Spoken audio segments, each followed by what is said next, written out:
day everyone, I am Kanoy Janabet and we, the Group 1, will going to report about forecasting.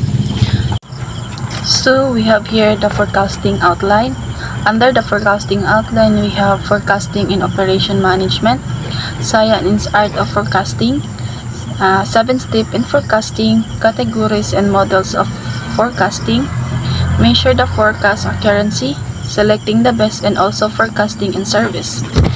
But first, we have here our learning objectives. So when you complete this chapter, you should be able to identify or define forecasting, categories of forecasting. So what are those categories of forecasting that we have? We have time horizon and approaches to measure forecast. And also you need to explain and apply what are the moving average, exponential smoothing, trend and seasonal projections, measure or forecasting accuracy. Unsa di pasabot ang forecasting? So forecasting is the process of predicting future events or trends based on past and present information. So in simple terms, it means making an educated guess kung unsa ang mahitabo in the future. For example, how much a business will sell next month or how much demand there will be for a product. So why forecasting? Forecasting lays a ground for reducing the risk in all decision making because many of the decision needs to be made under uncertainty. In a business application, forecasting serves as starting point of major decision in finance, marketing, and also production and purchasing. So unsa ang forecasting?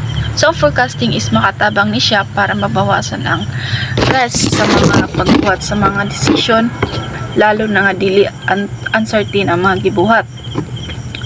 So sa negosyo, ang forecasting is mao ang batayan para sa mga dagkong decision, live finance which is magdumala sa kwarta, and also we have marketing and production and purchasing. So under what condition there is no value for forecasting?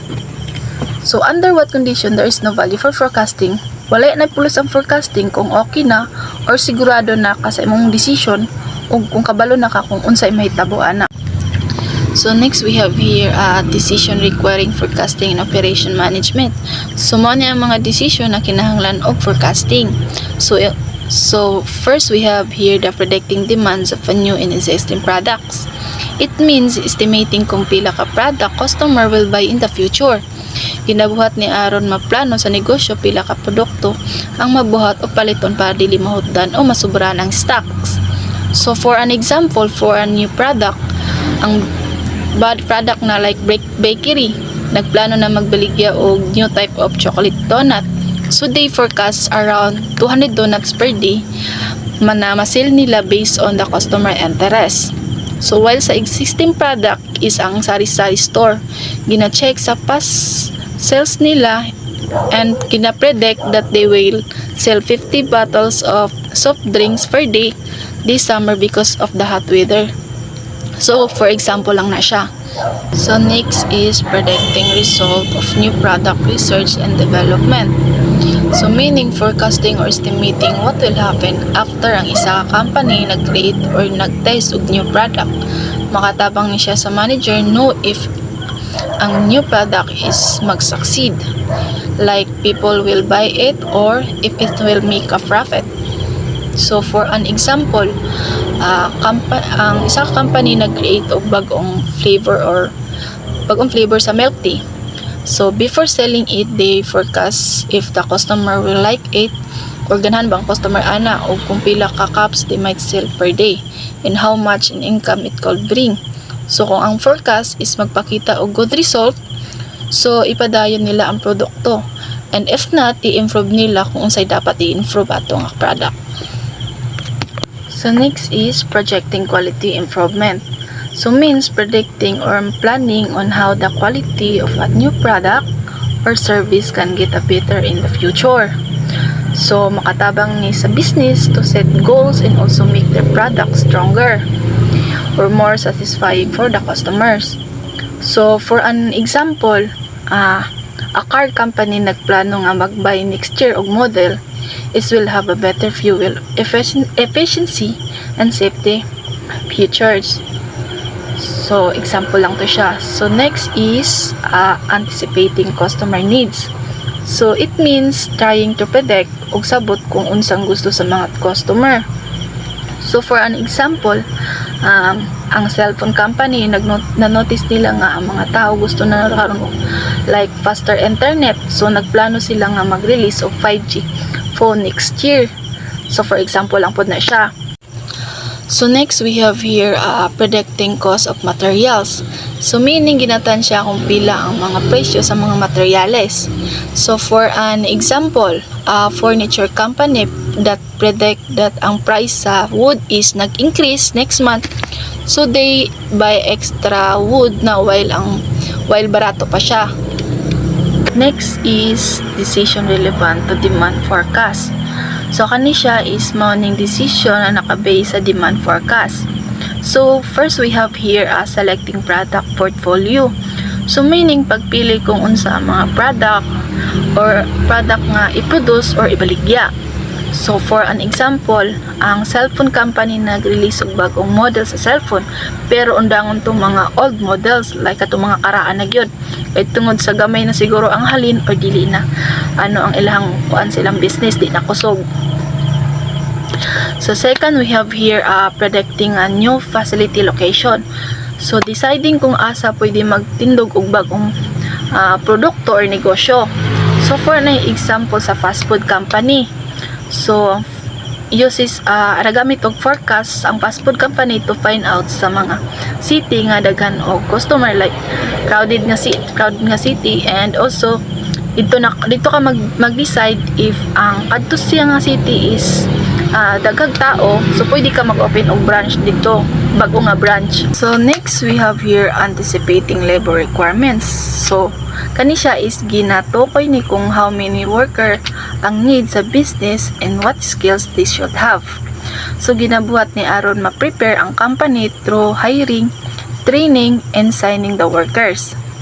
So for an example, sa resort nag-expect sila nga daghan tourist ang maglaag during summer. So they plan nga mag-hire more staff like cleaners and receptionists. So for example lang na. So next is identifying labor requirements. It means figuring out kung what kind of workers sa business ang need, and also include pila ka tao ang need ana o and what skills or qualification they should. So for an example sa construction company, they check it new product and gi-identify nila ang need nila kung pila ka carpenters, pila ka mason, or pila ka engineer ana nga construction company. So next is projecting materials requirements. So it means estimating or forecasting what materials and also how much of them are needed to produce goods or complete projects. So for an example, bakery predict if pila ka flour, sugar, and egg ang need nila next week para maka-produce of productions. So also we have developing production schedules. It means magplano sa kung kanos ug how production will happen and includes what to produce and how much to produce. So for an example, a bakery nagplano nga maghimo og cake sa buntag ug pan sa hapon para ma-meet nila ang ilang daily demand. So also we have here creating maintenance schedule. So pagplano sa regular inspection, maglimpyo sa facility aron mapadayon ang hapsayng operation o para sa malikayan ang kadaot o pagka-delay. So for an example, ang factory nag-create og kanang maintenance schedule to check and clean the machine every month to avoid breakdowns. So next we have here forecasting at Tupperware. So kaning Tupperware is brand name ni siya sa mga plasticware. So via forecasting, manager make important decision. Each of 50 profit center around the world is responsible for computerized monthly, quarterly, and 12-month sales projections. So these projections are aggregated by product family and region. Then globally at Tupperware's world headquarters. Tupperware use all techniques discussed and text. So for Tupperware, ginagamit nila ang forecasting para sa mga important na mga desisyon. So naay 50 profit center sa kalibutan ang nagbuhat og computerized forecast kada bulan or quarter or tuig. So ang mga resulta sab ana is ginalahi-lahi based sa mga product, like based sa mga product sa region, o unya ginaipon na sa main office sa Tupperware nga brand, o ginagamit sad nila na sa tanang forecast techniques. So for an example, na notice sa Tupperware na nag-sell ang nag-sell sa lunchbox nag-increase during back to school season. So gi-forecast nila ang higher demand ug mag-produce sab sila og lunchbox in advance. So next, we have here a successful forecasting science in arts. So science implies that the body of the forecasting acknowledge lies on the solid ground of quantitative forecasting method and their correct utilization for various business situations. So arts represent a combination of a decision maker experience, logic, and intuition to supplement the forecasting quantitative analysis. So both science and art are forecasting are essential in developing accurate forecasts. All managers are forecasters. So successful forecasting means combining both science and art para ma-accurate ang prediction about future. So science means using data, number, and formulas. Art means using experience, judgment, and instinct, which is mga bagay na dili ma-measure sa mga data but come from human understanding. So for an example, sa Tupperware, ang Tupperware na company nagamit og sales data para mabalaan kung pila ka product ang masold last year. So pero ang manager gigamit ang experience, which is ang art, para ma-predict kung unsa ang design sa people might like next season. So unsa mga gusto sa mga tao. So when both are used together, the forecast becomes successful. So it means kung pareho ang art ug science gamiton, so pwede mahimong successful imong forecasting. I am Ameline L. Candado. So today, I will be discussing about forecasting categories down to quantitative forecasting models. So let's start with forecasting categories. So forecasting categories can be divided into two types, the qualitative forecasting and the quantitative forecasting. So sa qualitative forecasting, this type of forecasting is nag-base siya into your own opinions, judgments, and experience. So wala siya based on numerical data. So example ani is ang executive opinions, sales force surveys, Delphi method o consumer surveys. So sa executive opinions is mao ni sila ang mga group of experienced managers na nagahatag sa ilang insights and predictions para ma-predict ang future trends o ang outcomes. So the next is ang sales force surveys. So kani sila is mao ni sila ang mga sales people na naga-provide og estimates sales since sila man ang nagaatubang directly sa mga customers. So the next is Delphi method. So in Delphi method is there's a panel of experts na naga-answer sa questionnaires in a several rounds to reach a common prediction. So the last is consumer surveys. So in consumer surveys, customers directly ask kung unsa ilang future buying intentions or mag-gather ka og subjective opinions and insights directly sa consumers. So the next is ang quantitative forecasting. So, sa quantitative forecasting, this type of forecasting is nag-base siya on historical data and mathematical models to make predictions. So, it's more objective since nag-rely siya on numbers. So, naay duha ka common quantitative methods, the time series methods and ang associative or causal method. So, sa time series method is forecast is based on patterns in past data or imuhang ginalook over ang mga past data patterns like trends and seasonality. So, for example, imong i-predict imong sales next month based sa imong sale last 2 years. So, mao na ang time series models. So, the next is ang associative or causal model. So, diri is ginagamit ni siya para ma-predict ang future outcomes by analyzing the relationship between different variables. So now, let's proceed to Tupperware's strategic decision forecast by consensus. So, Tupperware uses both qualitative and quantitative methods to make its forecast. So, mao na ang ginatawag na forecast by consensus.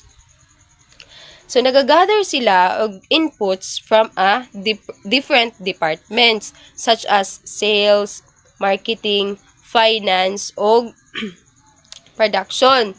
So, ilahan ang agreehan and discussan sa mga managers kung unsa ba gyud ang final forecast. So, and then, ang final step is the jury of executive opinion method. Or kanang mga top executives like managers is ginahatag nila ilang mga collective judgment to finalize the forecast. So, for example, ana is if ang Tupperwares is mag-launch og new product with no sales history, is mag-rely sila on qualitative methods like sales surveys and executive opinions. So, pero kanang mga existing na product nila is maggamit sila og quantitative data to predict future sales and then they bring all departments together to agree on a final forecast. So, this is how Tupperware uses a forecast by consensus. So, now, let's proceed to forecast categories based on time horizons. When companies make forecasts, they consider how far into the future they want to predict. Mao na ang ginatawag nga time horizon. And it has 3 types. The long term, medium term, and short term. So, sa long term is, kini ang forecast nga 3 to 5 years or more ang coverage. So, gamit ni siya for strategic decisions or mga dagkong plano for the future. Like building a factory and launching a new product line. Since taas kaayo ang time frame sa long-term forecast, mas taas pod ang uncertainty or dili ka sure. So, mao nga ang long-term forecast is kasagaran dili kaayo siya detailed compared to short-term. So, the next is ang medium term. So, sa medium term, kini ka usually 3 years lang ang coverage. And ang forecasting usually kay ginabuhat quarterly or monthly. Ginagamit ni siya for tactical planning like budgeting, marketing plans, or marketing plans. For example, a company might forecast for the next 18 months para makadecide sila kung pila ka raw materials ilahang paliton o kung pila ka workers ilahang i-hire. So, the last one is ang short-term forecasting. So, sa short-term, usually covers up to 1 year. Pero kasagaran, mas mubo siya like daily, weekly, or monthly. So, ginagamit ni siya for a day-to-day operations like scheduling employees and pag-adjust sa schedules. So, tungod kay mubo raman ang time frame sa short term is mas accurate usually ang short term kay gamay ra ang changes. So now, let's move on to some important facts about forecasting. First is, forecasting is based on the assumption that past patterns will continue into the future. So, for example, if kumpirmi taas imuhang sales kada December tungod sa holidays, the company will assume nga mao gihapon mahitabo the next year. So second is, forecasts are rarely perfect. So dili ta dapat mag-expect nga ang forecast exactly equal sa actual result. Naay ginatawag nato nga forecast error. So the third is, the goal of forecasting is to minimize errors, not to eliminate them completely. So forecasting involves science, like data and mathematical models, and art, meaning experience and judgment. Pero bisan unsaon, dili gyud mahimong 100% tama ang pag-forecast. So the fourth is, forecast for group of products are usually more accurate kaysa sa isa ra ka products. Also, shorter time periods tend to be more accurate kay mas predictable ang near future. So the last is, computers and IT play a big role in modern forecasting. So especially sa mga dagkong companies. Mugamit sila og software para maka-analyze nga sa mga dagkong data, mas paspas o mas reliable ang mga results. 7 steps in forecasting. Step 1. Determine the use of forecast. So, before anything else, businesses needs to be clear kung unsa ba gyud ang ilahang purpose sa pag-forecast. So, for example, gamiton ba na nila para magplano sa inventory or para ma-estimate ang future sales. So, step 2 is select the items to be forecast. So, after knowing the purpose, the next step is identify kung unsa ang specific item or service nga ang i-forecast. So, for example, sales ba sa isa ka product or the production levels. So, importante nga klaro kung unsa gyud imong i-predict para tama ang data na i-gather o mga model na gamiton. So, step 3 is determine the time horizon of the forecast. So, this step answers the question kung kanus ataman ang pag-forecast. It could be short term, usually weeks or months, medium term, up to 3 years, or long term, which can be 3 to 5 years or more. So, step 4, select the forecasting models. So, once the purpose, items, and time frame is clear, the company now choose kung unsa ang forecasting method or model ang ilang pinakaangay na gamiton. Pwede qualitative methods, pwede pod qualitative method, or sometime you can both use a combination of qualitative and quantitative. So step 5 is gather data. So this step is about collecting relevant information nga gamiton sa pag-forecast. Usually, companies gather historical data like past sales, production levels, market trend, or kanang even customer behaviors. So, importante kaayo na kumpleto ug tama ang data nga ma-gather kay kung mali or kulang ang data, mas mali pud ang results sa pag-forecast. Remember, good data, good forecasts. So, step 6, make the forecast. So, after gathering data and choosing the model, this is part where the company actually decide sa pag-create og forecast. So, i-compute na nila ang predicted values based on the model and the data.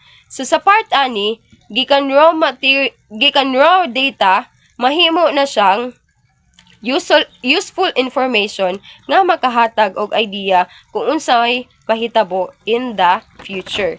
So, step 7, validate and implement results. So lastly, after making the forecast, i-check kung accurate ba ang results by comparing it with the actual data. So, kung makita na reliable, companies can now use the forecast for planning and decision making.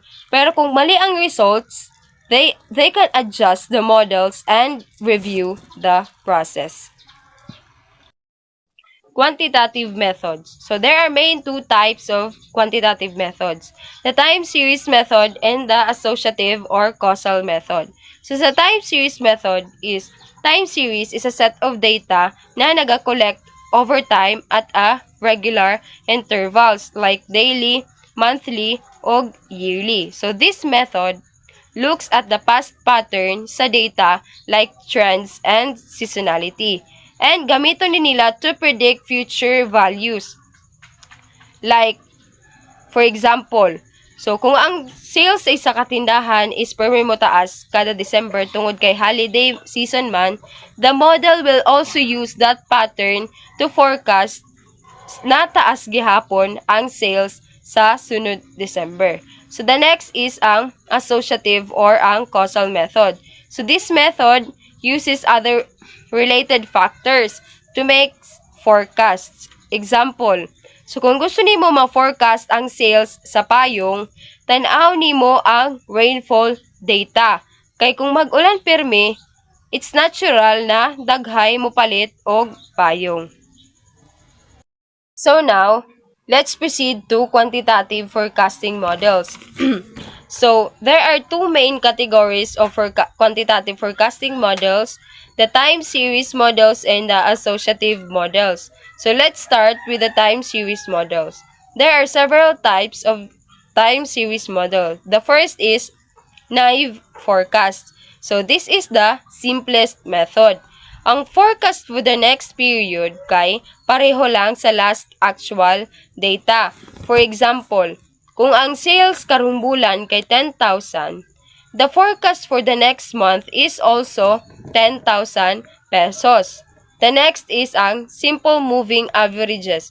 So, kini nga method kay nagkuha og average sa pila ka past periods. So, example, ang average sa last 3 months, mauna ang forecast for the next month. The next kay ang weighted moving averages. So, same idea as sa simple moving average, pero naay weights. Mas taas ang weight sa recent data, kay usually, mas relevant na siya kaysa sa older data. So, the next is ang simple exponential smoothing.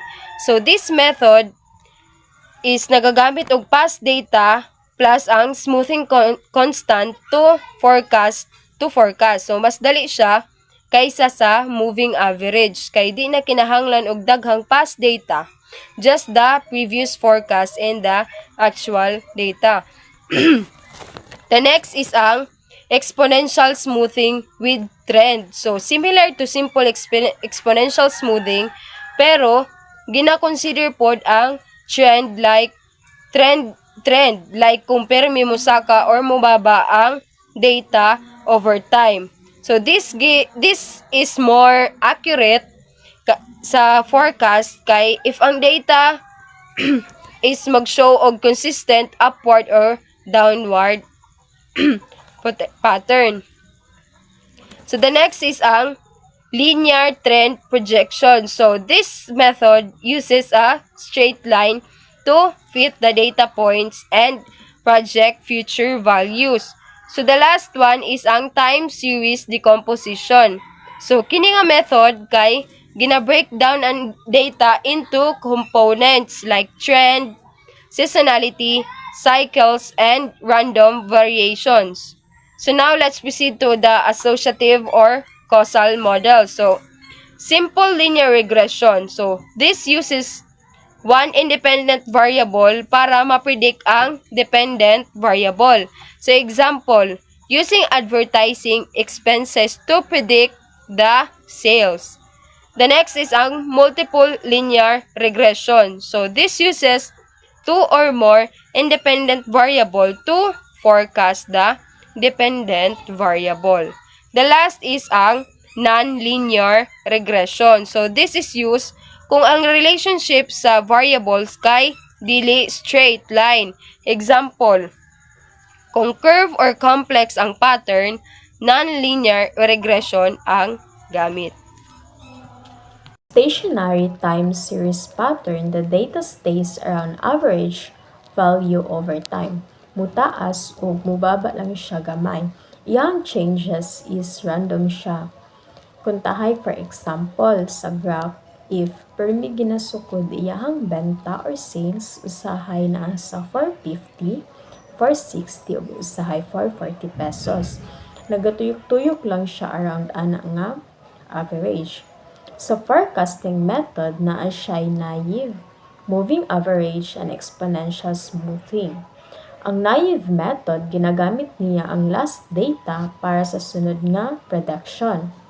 Ang moving average ginakuha niya ang ubang recent data para ma-predict ang sunod nga data or ma-forecast niya ang next nga sales. Ang exponential smoothing mas ginatan-aw nila ang bag-o nga data para pag-compute sa forecast. Trend pattern, the data shows general direction over time.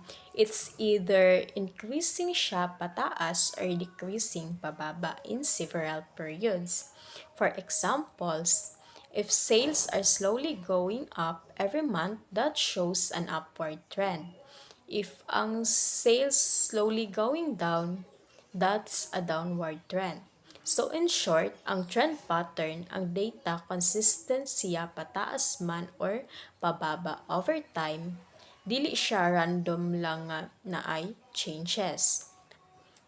So para ma-forecast ang trend, nagagamit ta og linear trend projection og exponential smoothing with trend nga method. Ang pasabot sa linear trend projection is straight line lang siya nga makita ang overall direction sa data. So, pa-straight line lang jud siya. Ang exponential smoothing with trend focuses on recent data o sa overall direction or trend sa data whether pa-up siya or pa-down. Time series pattern seasonal. Ang seasonal pattern is happens kung ang data repeats in regular and predictable way. During every month, quarter, or year, nagabalik-balik lang siya. Naa siya'y specific period or time kung kanus taas iyahang benta or kanus apod siya matumal. For example, sa ice cream, taas iyang benta or halinon siya during summer kay mo'y kanang gina-purchase sa mga tao para pang pabugnaw. Tapos, if off-season naman or rainy days, sumatumal lang iyahang benta. So, nagabalik-balik lang gyapon ang inana iyahang cycle. So, like, ma-predict na nimo daan if unsa siya nga month or unsa siya nga monthing season o unsa po siya nga month is matumal iyahang benta. So in forecasting methods para ma-predict ang seasonal pattern, we can use exponential smoothing with trend and seasonality and time series decomposition, and etc. Ang exponential smoothing with trend, ang seasonality gina-combine ang pattern of growth or pagtaas niya ug ang seasonal changes niya. Tas ang time series decomposition separates the trend ug ang seasonal parts para masabtan ang pattern. Ang cyclical pattern happens when data or ang sales goes up and down over a long period of time, usually because of economic or business changes. It means nga usahay ang company or isa ka business doing well or taas iyang sales or ang demand is gataas. If slowdown or recession, baba iyang sales, ang demand niya is pababa. Tapos, ang iyang cycle nga pataas o pababa is nag-repeat siya every 2 to 5 years but not fixed schedule. That's why mas lisod siya i-predict kaysa sa trends kay wala ta kabalo if kanusa exactly ang sunod nga pagtaas or pababa sa sales. Ang forecasting method nga iyang ginagamit is time series decomposition and multiple regression.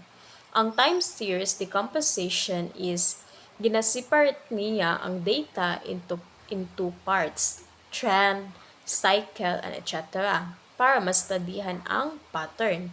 Ang multiple regression pod is nagagamit og several factors like income, interest, rates, and etc. para ma-predict ang changes. This product demand charted over 4 years with trend and seasonality, diri ang makita sa graph how the product demand changes in 4 years. Sa pink line, ang trend component pa-upward siya, meaning nag-increase ang demand over 4 years. Ang purple line or actual demand line kanang wavy line, gipakita niya ang real demand which goes up down due to seasonal changes or random events lang siya. For example, taas iyang sales during holidays, tas baba iyang sales pag off-season na pud niya. Next is the seasonal peak. Diri is katong giingon ako ganina nga higher iyang demand like if ting season niya like sa ice cream during summer, naga-higher ang demand. Random variation kani is gamay lang siya but unpredictable iyahang pagtaas o pagbaba tungod sa like sa weathers or sa changes nga sudden events nga panghitabo. Average demand is kaning blue line. Shows typical or average level sa demand over 4 years, makatabang ni siya para ma-compare if how the demand changes from year to year. Overview of quantitative approach na siya two main types which is time series model and associate models. Ang belong sa time series models, first is the naive approach. Ginagamit niya ang last value or last data para sa next nga forecast. Next is the moving average. Gina-take niya ang average over the last few periods to predict the next one. For example, iyahang average for the last 3 months sales. Next is exponential smoothing. Gives more importance to recent data if maghimo na og forecast. Next is trend projection, whether the data is increasing or decreasing over time. Ang time series models, ginagamit niya is mga past data patterns to predict the future. Sa associative models na isa, linear regression finds the relationship between two or more variables.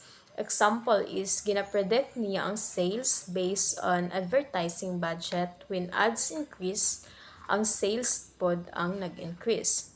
In short, ang associative models use relationship between factors like price and demand to predict the future. Time series is a set of data collected or recorded over time. For example, every month, quarter, or kada year para makita if naabay changes. Set of evenly spaced numerical data obtained by observing variable at regular time periods. So, gina-collect ang data regular time intervals like evenly spaced siya nga katay for example kaning 1993, 1994, 1995 iyahang interval is kada 1 year so pantay siya nga kada tuig. Forecast based only on past values assumes that factors influencing past and present will continue influence in the future. So gina-assume lang niya nga same factor lang nga data ang makaapekto sa future. If ang sales pataas or increasing every year, so makita na nimo if unsa na pud ang kasunod nga sales next year. Naive approach siya ang pinakasayon nga pag-forecast kay if unsa ang sales last time maupod ang mahitabo sa sunod like sa sales next month. So kaning for example niya is if ang sales sa May kay 48, then ang June pod nga sales is maybe around 48 pod. Good day everyone, my name is Jomar Abuan and my assigned topic is moving average method. Moving average is a series of arithmetic means, so it means require siya og series of numbers. Use if little trend or no trend, seasonal and cyclical pattern. So kani siya na method is ginagamit ni siya pag walay trend or naay trend na gamay. Next is use often for smoothing. Unya may bala nato kung ang iyahang ang iyahang formula is demand in previous periods over n. Now, n is kung how many period ang imong gigamit. So mo ni siya magatagtag example. Moving average example. You are a manager of a museum store that sells historical replicas. You want to forecast sale of item 1 to 3 for 2,000 using a 3-period moving average. So ang iyang given is 1995 4, 1996 6, 1997 5, 1998 3, 1999 7. So ano siya ang kuan? Time, response, moving total o moving average. So atong kuhaon na ni ron is ang moving total o moving average. So diri sa kuan 1995, 1996 ug 1997 is dili na nato sila kuan og moving total ug moving average kay kulang na ilang data. Kay ang ingon nito 1 to 3 or 3 periods. So kay kung kuha nato sila kulang na ilang data. So magsugod tagkuha og moving total ug moving average sa 1998. So pagkuha sa moving total is i-add lang nimo ang response sa tulo ka period. Mano siya ang 4 plus 6 plus 5 is equal to 15. Og sa moving average, pagkuhaan na is i-divide lang nimo siya kung pila ka period yung gigamit. So sa atong case kay 3 period man, i-divide nato siya sa 3. So 15 divided by 3 is equal to 5. So magkuha na pud ta sa 1999. So i-add lang po nato ang pinaka-present na kuan 3 periods which is ang 1996, 1997 ug 1998. So i-add lang nato sila 6 plus 5 plus 3 is equal to 14. Tapos 14 divided by 3 is equal to 4 to 2/3. Ano siya ang ihang moving average. So diri na ta sa year 2000 kay mao man jud niya to ang assign na i-forecast. So sa year 2000 wala siya response kay i-forecast pa man siya, so pasabot wala pa siya data. So i-add lang nato ang 1997, 1998 ug 1999 na response. So 5 plus 3 plus 7 is equal to 15. 15 divided by 3 is 5. So 5 ang ihang moving average data. Moving average. So next is dirita sa graph. So napansin ninyo na ang blue line na naay red dots is na siya mga ups, downs, so kuan dili siya smooth, while ang forecast sa moving average graph is pa straight lang siya. So na mahitabo na kay ang moving average gina disregard niya ang mga small ups and downs sa isa ka company. Mao na siya ang dagan niya is smooth lang, dili siya para sa actual is na siya mga ups and downs. So next is diri na ta sa weighted moving average method. So unlike sa moving average is kani ginagamit ni siya pag naay trend or use when trend is present. So there is a weighted moving average method is older data usually less important. So ang pinaka dugay na ng mga data for example 5 years, 10 years, so mas dili na sila ginatayang importansya diri sa weighted moving average method. So weights based on intuition. So mo ni siya ang iyang formula. Weight for period, demand in period over weight. So kani explain ako ni siya mong formula. So kaning weight for period, so ikaw magbuta na kung pila imong weight na ibutang kada period. For example, katong ganiha sa taas, atong 1999, 1998. So, for example, kuha kag kuan ka sa 1999, butang mo siya 0.4 na kuan na weight. Sa sunod na pod sa 1998, 0.3, 1997, 0.2 hangtod sa magkagagmay. So diri sa weight for period, mas dako dapat ang weight na ibutang nimo sa pinaka-present na period, which is ang 1999. So imong gibutang dito is 0.4. And then ang demand in period mao to ang response sa kuan. So i-times lang nimo sila, unya ang kagawasan i-divide ninyo sa weight. So ang weight mao na siya ang total sa weight na gibutang nimo ganiha sa kuan, atong 0.4, 0.3, 0.2, 0.1. So i-add nimo na tanan, mao na siya ang weight. Then dirita sa kuan, actual demand, moving average data, weighted moving average. So mao ni siya ang kuan, ang red line ang actual sale, moving average, ang yellow line o weighted moving average. So, pansin ninyo ang actual nagyapon siya ups and downs, dili para ning duha na smooth lang ilang dagan o murag dikit lang pud sila. Pero mas accurate ang weighted moving average data kay ang ginagamit niya na data kay mga present lang ng mga data, dili para ning moving average kay nagagamit siya og data na 5 years or 10 years nga na ng mga data. So mas dili niya ma-predict ang kuan, ang future, or ang dili niya ma-forecast og tarong. So mao ni siya ang disadvantages of moving average method. Increasing n, or which is ang how many period, makes forecast less sensitive. So mao na akong ingon ganihan na ang moving average is panagsa nagagamit siya og mga 5 years na data, 10 years na data. So murag dili na siya accurate.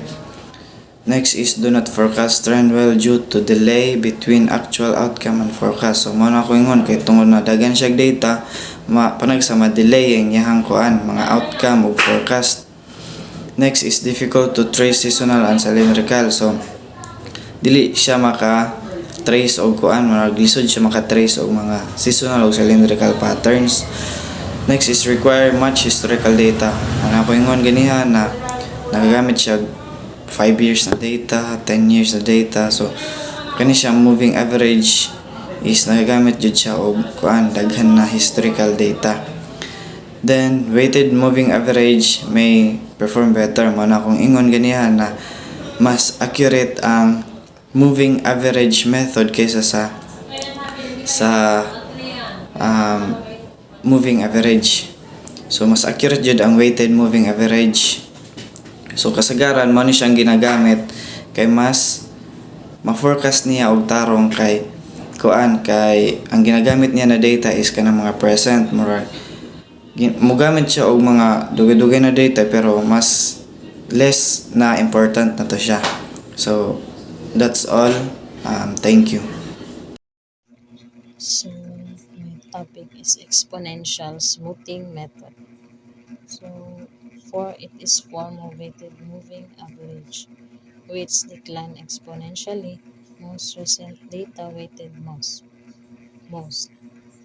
It's because it mostly shrinks weights with each iteration. The exponential function provides a memory efficient, continuous, and monotonically decreasing decay.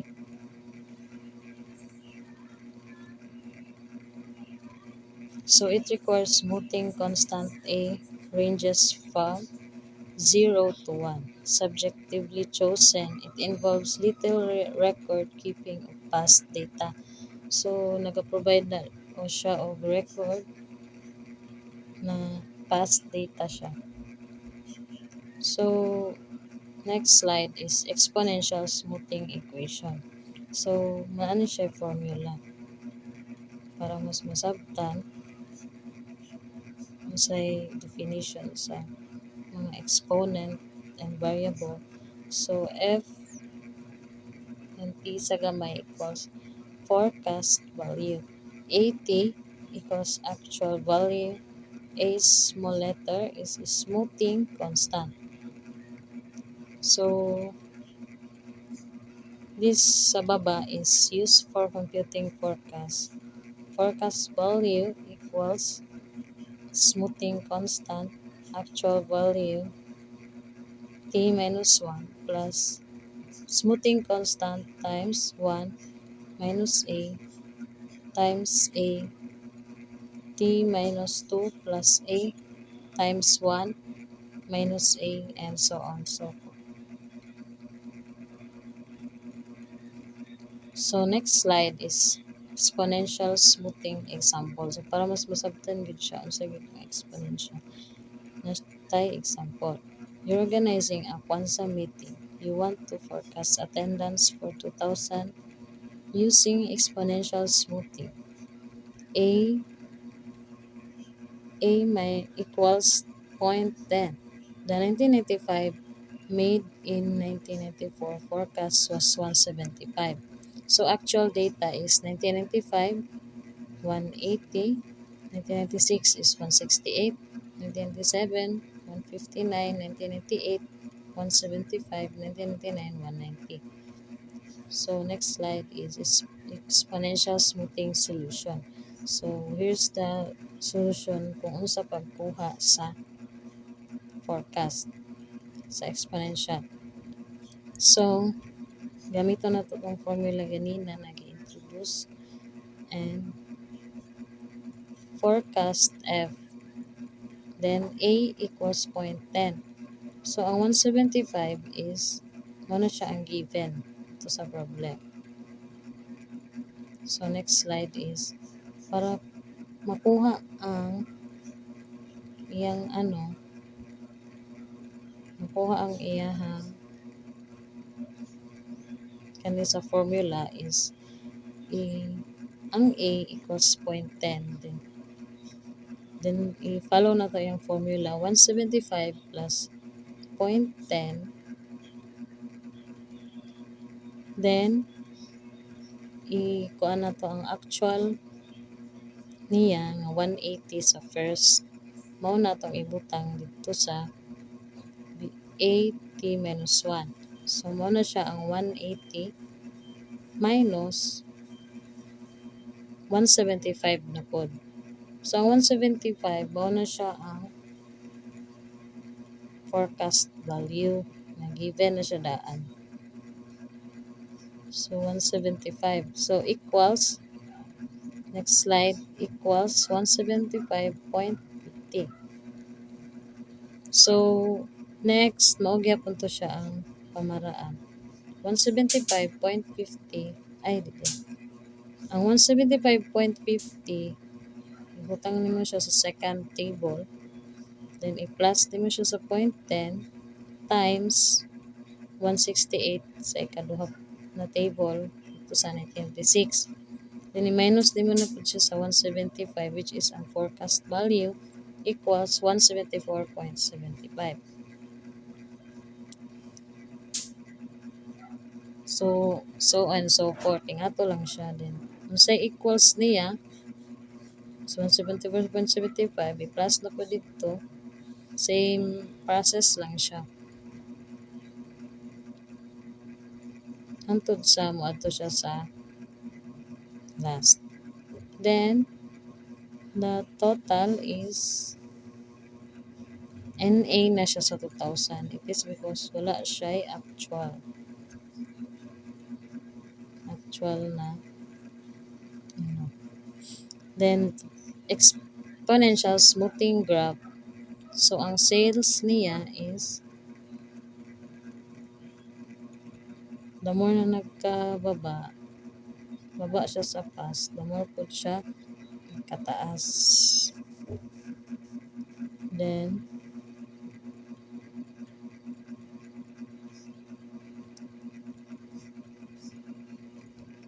so it is decline. Kumbaga. It is decreasing. the graph is decreasing because ang iyang past is nagkadako din nagkagamay kadako murag siya ana-ana ano na siya. So while graphing i-base na po din mo sa table. So wala to siya. So my topic is forecast effect of smoothing constant alpha. So ang table is nag-show siya sa weight assigned sa prior period, 2 periods ago and 3 periods ago based sa value sa alpha. So diri sa table is natay duha ka value sa alpha. So naatay 0.10 and 0.90. So una is kuha na to ang weight sa prior period. So sa pagkuha sa weight sa prior period is need niya ang alpha. So natay 0.10 gi-convert lang niya into percent mo nang na siya 10% nga weight sa prior period. Then next is ang 2 periods ago. So na siya formula nga A times 1 minus A. So ang atong A dira is 0.10 then 0.10 times 1 minus 0.10 is equals to 0.10 times 0.9. So ang 0.9 is gikan na siya sa 1 minus 0.10 mo nang ang result niya is 0.9. So 0.10 times 0.9 is equals to 0.09 mo nang na siya 9% nga weight. So next is ang 3 periods ago. So na siya formula nga A times 1 minus A raised to the power of 2.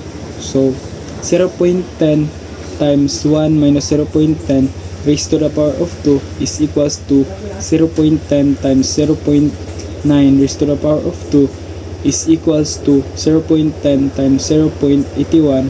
So na siya result nga 0.081. So mo nang na siya 8.1% kay ang 0.081 ang kung i-convert niyo siya into percent mo na siyang 8.1%. So next is kuha na po na to ang weight sa prior period based sa atong alpha nga 0.90. So ang prior period na to is na siya 90%. So next is ang 2 periods ago. So alpha A times 1 minus A.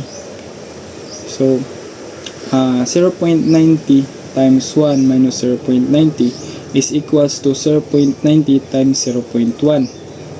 So ang result niya is 0.09. So mo nang na siya 9% nga weight sa 2 periods ago. Then sunod is ang 3 periods ago. So na siya formula nga A times 1 minus A raised to the power of 2. So 0.90 times 1 minus 0.90 raised to the power of 2. So ang result niya is 0.90 times 0.1 raised to the power of 2 is equals to 0.90 times 0.01 is equals to 0.009. So kung i-convert nimo ang 0.009 into percent, mo na siya ang 0.9%. So na siya weight nga 0.9% sa 3 periods ago. So makita nato dira sa table nga kung taas ang alpha, so it makes the forecast more responsive to changes. So mas nagahatag siya more weight sa recent observation. And if ang alpha pod is low, it gives more weight in older observation. And naga-create siya og smoother nga forecast which rely more on older data. Good day everyone, my name is Ana Lublas. So today I will be discussing about the linear train projection. So what is linear train projection. So ang kaning linear train projection is ginagamit nato ni siya para mag-forecast ug mag-predict sa future values based sa past data. So it means kung may data tayo na sales bawat buwan, so pwede nating malaman kung tataas ba o bababa ito sa mga susunod na buwan. So it assumed that the relationship times and the variable we want to predict y and linear or straight line. So the formula is y hat I equals a plus b xi. So y hat ito yung predict value o yung forecasted result. A is intercept o yung starting point align.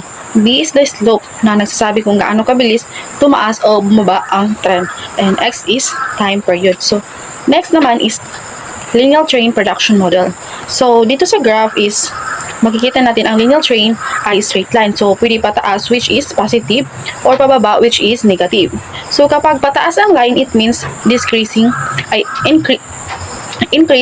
trend like growing sales. So kapag pababa naman ang line, it means decreasing trends like bumaba ang production. So like for example is nagbibenta ka ng ice cream. So di ba usually is ano siya? Pataas yung trend tuwing summer and then pababa naman yung trend tuwing tag-ulan. So next naman is interpretation of coefficients. So slope B, ito yung rate na nagbabago kay Y kapag nagbabago si X. Like for example is B2, so ibig sabihin bawat dagdag ng isang X tataas ng 2 si Y. So next is Y-intercept which is A. So ito naman yung value ni Y kapag si X ay 0. So parang starting value. So, like for example A equals 4. So ibig sabihin kahit wala pang nangyayari ng time period, so may 4 units na agad. So next is how to find A and B. So let's square equation. So the criteria of finding A and B. So first is the equation. So the formula of equation is y hat I equals a plus b xi. So y next is sa slope. So ang formula sa slope is b equals the sum of xy minus nx bar y bar over the sum of x squared minus nx bar squared. So next is y-intercept, which a equals y bar minus bx bar. So medyo technical siya pero the purpose nito ay hanapin yung best fit line. So it means na yung line na pinakatutugma sa lahat ng data points. So like for example, kung may data ka nag-sell sa month, so pwede natin gamitin ang formula na ito para makuha ang trend line at ma-predict mo yung magkano ang magiging sales mo next month. So next naman is defining forecast accuracy. So what is defining forecast accuracy? So forecast accuracy mao ni siya ang sugdanan kung unsa katama o kaduol sa tinuod ang imong forecast o prediction. So pero dili nato ni siya direct sukdon sa accuracy lang. Ang ginagamit nato nga measure kay ang forecast error. So what is forecast error? So ang forecast error or gitawag nato na residual mao ni siya ang kinalian sa actual o forecasted value sa parehas nga period. So like for example is gi-predict nimo ang sales sa October kay 10,000. Pero ang actual nga nahitabo is 9,500. So ang forecast error is 9,500 minus 10,000, so equals negative 500. So meaning medyo mas dako ang imong prediction kaysa sa actual.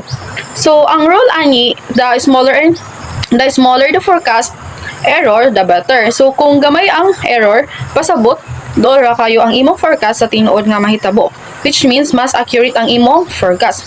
In short, mas okay pa ang gamay nga error kay ma-accurate ang forecast kaysa dako nga error kay dili kaayong ma-accurate. So next is measuring forecast accuracy.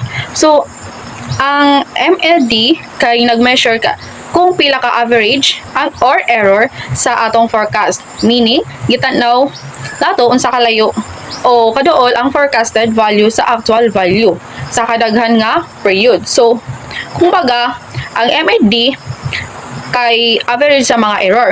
Pero ang absolutes siya meaning dili nato i-consider kung negative ba or positive or error. So the formula is MAD equals total of absolute errors divided number of period. So where A is actual value period T, F is forecasted value in period T, A is the forecast error which is A and F, and then N is the number of period. So, for example, suppose na atay 3 months nga data. So, the month 1 is, ang actual niya kay 100, forecast is 90, ang error is 10. Sa month 2, ang actual niya is 120, ang forecast is 130, and ang error niya is 10. Sa month 3, ang actual is 110, and ang forecast is 100, and the error is 10. So ang atong count ang absolute value o sa absolute value sa error. So wala na yung negative. So ang ang mga errors is 10, 10, 10. So then i-average na to. So 10 plus 10 plus 10 equals 30. Divide 3 equals 10. So meaning on average sa errors is 10 units kada forecast. Next is sa MSA. So ang MSA kay nag-represent sa variance of errors sa usa ka forecast. So kung baga gi-measure niya kung sa kalapat o kadako ang errors, especially kung natay mga major errors na gusto nato ma-minimize. So ang formula is MSE equals the sum of squared difference between the actual and forecasted value divided by number of period. So where AT equals actual value in period T, FT is the forecasted value in period T, and N is the number of period. So, for example, let's say for 3 months, ang forecast error nato kay 2, -3 o 1. So, first, i-square nato ang mga errors. So, di ba ang errors is 2, -3, and 1. So, 2 squared equals 4, the -3 squared equals 9, and then the 1 squared equals 1. So next, i-add nato siya. So 4 plus 9 plus 1 equals 14. So after that, i-divide nato sa number of period which is 3. So 14 divided by 3 equals 4.67. So ang atong MSE is 4.67. Next is time series decomposition. So kaning time series decomposition kay process nga gibuhat para mabungkag o ma-separate ang mga parts sa usa ka time series data like sales, all temperature, over time. So para masabtan unsay mga or unsay nagpa-move sa mga data. So naay upat ka component which is T, C, S, I. T is the trend, C is the cyclical, S is a seasonal, and I is the regular. So the T is general direction. Kung nagtaas or nag-ubos ang overtime, ang cyclical is long term or up and down, usually tungod sa economy. Ang S is seasonal. So regular pattern like Christmas season, tataas yung sales. And the I is regular. So random event like bagyo o pandemic. So ang goal ani is kay mag-identify sa mga component para magamit nato ang mga forecasting or mag-predict sa future values. So usually ginagamit ang multiplicative model kay mas realistic sa actual data. So the formula of this is Y equals T times C times S times I. That's all. Good day. My name is Rosel Brucey and my topic is all about the multiplicative seasonal model and the tracking signal. So now let's discuss what is multiplicative seasonal model. So when we say multiplicative seasonal model, ginagamit ni siya pag kanang ang data na siya bitaw mga trend and repeating seasonal pattern like kanang monthly or quarterly nga changes. In other words, multiplicative seasonal model is ang ano siya kanang forecasting model ginagamit like what I said earlier pag ang data na ay trend. Trend is kanang meaning na is kana bitawng data that is increasing or decreasing over time. And the second is seasonal patterns.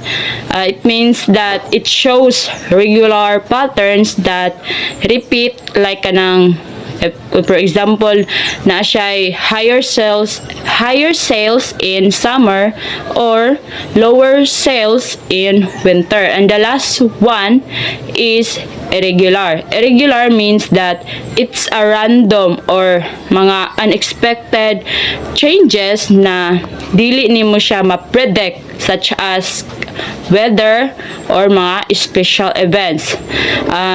Multiplicative seasonal model kay mong gitawag siya og multiplicative because all parts are multiplied together. Like for example, ang trend i-times nimo sa seasonal patterns, tas i-times na pud nimo siya sa irregular. So mo na siya ang answer na is mo na siya ang mga forecast. So now let's proceed the examples of multiplicative seasonal model. As you can see sa kanang PPT, so now by example tira. So in this example of the multiplicative seasonal model, we see that the data is kanang ga-increase siya over time and gabalik-balik siya in a seasonal pattern sub. So it multiplies the three components like katong trend, seasonal factor, and the irregular changes para makuha na to ang atoang gi-forecast. So this model is used when the ups and downs get bigger as the overall level increases. For example, if sales growing each year, the seasonal peaks also grow bigger. So, let's proceed sa 7 steps in forecasting. So, naay 7 ka steps unsaon nimo pag kanang forecast. So, first step is imong i-determine ang use of forecast. Then sunod, imong i-select ang items nga imong gusto bitaw i-predict or gusto nimo i-forecast. Then the third one is i-determine nimo ang time horizon of the forecast. Then fourth is i-select nimo ang forecasting model kung unsa nga forecasting model imong gamiton. And the fifth one is ang imong siyang i-gather ang mga data. Then the sixth one is dra na nga step nga imong nang maghimo na kaog forecast. And the last one is imong nang i-validate or i-implement ang results. So now let's discuss the another example kaning past data of NARS. What patterns can be observed? So sa makita ninyo sa graph no, ang the x-axis dra kanabitang horizontal kanang patindog ga represents na siya og time, months or years. Mo na siya ang time period. Ang y-axis naman pod kay mo na siya ang vertical, naga-represent na siya sa number of nurses nga kinahinglanon. And the line nga goes up and down repeatedly, showing a wave-like pattern. So, ako ay explain what is the meaning or sa pasabutan na nga graph. So, in this graph, makita nato nga ang demand sa NARS ga up and down in repeating pattern. So, this shows a seasonal trend. Meaning, naay mga times bitaw nga gataas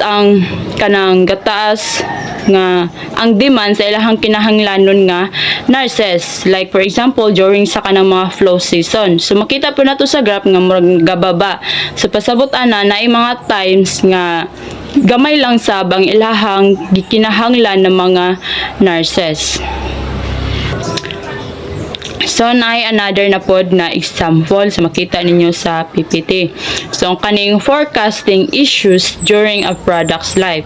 So, kanang ang x-axis draga shows na siya sa stages of product's life. Kanang makita ninyo kanabitang introduction, growth, maturity, and decline. Man siya ang x-axis.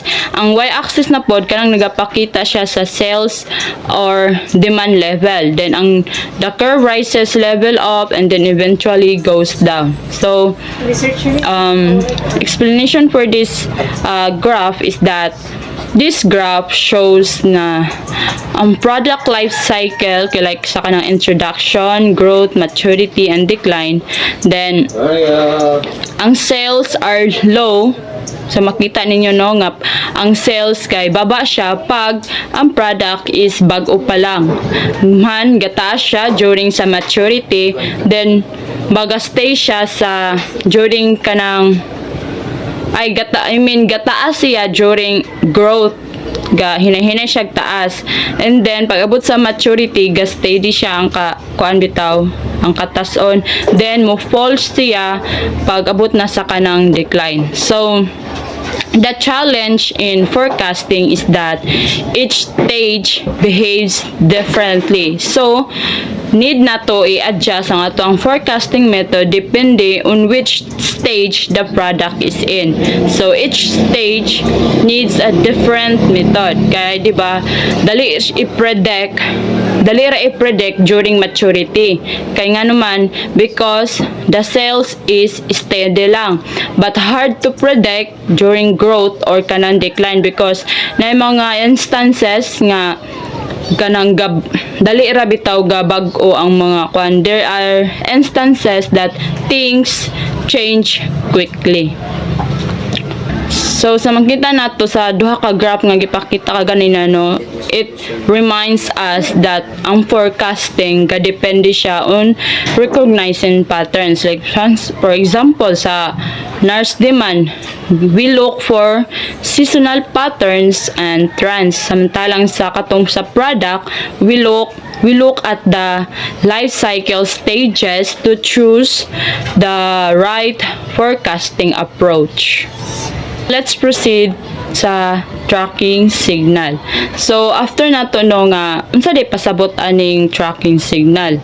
Tracking signal is kanang kuan.